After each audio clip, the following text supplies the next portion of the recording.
நம்பிக்கை இருக்கிறது. ஒரு மாவட்டமாக அறிவிப்பார்கள் என்கின்ற முழு நம்பிக்கை இருக்கிறது. இல்லை என்றால் இந்த சட்டமன்ற தேர்தலில் போட்டியிடுகின்ற தகுதியை கூட அவர்கள் இழந்து விடுவார்கள்.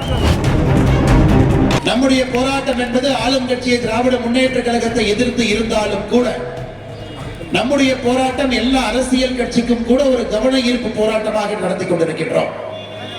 எனக்கு பெரும் நம்பிக்கை இருக்கிறது. இந்த போராட்டத்தை ஒரு மாவட்டமாக அறிவிப்பார்கள் என்கின்ற முழு நம்பிக்கை எனக்கு இருக்கு. இல்லை என்றால் இந்த சட்டமன்ற தேர்தலில் போட்டியிடுகின்ற தகுதியை கூட அவர்கள் இழந்து விடுவார்கள். போட்டியிடுகின்ற தகுதியை கூட எப்பவுமே கேட்பாங்க, எதுக்கு மாவட்டமா கொடுக்கணும். இன்னைக்கு நீங்க பாருங்க, தமிழகத்தினுடைய 38வது மாவட்டமாக பிரிக்கப்பட்ட மயிலாடுதுறையை பொறுத்தவரை 3 சட்டமன்ற தொகுதிகள் இருக்கிறது. அடுத்த கட்ட வளர்ச்சிக்காக அடுத்த கட்டம் பழனி செல்ல வேண்டும். இங்கே எல்லோருக்கும் வேலை வாய்ப்பு உருவாக்கணும். ஒரு மாவட்டம் என்றால் இங்கே ஒரு தனி கவனம் இருக்கும். 1979 காலகட்டத்தில் கோயம்புத்தூர்ல இருந்து ஈரோடு பிரிக்கப்பட்டது.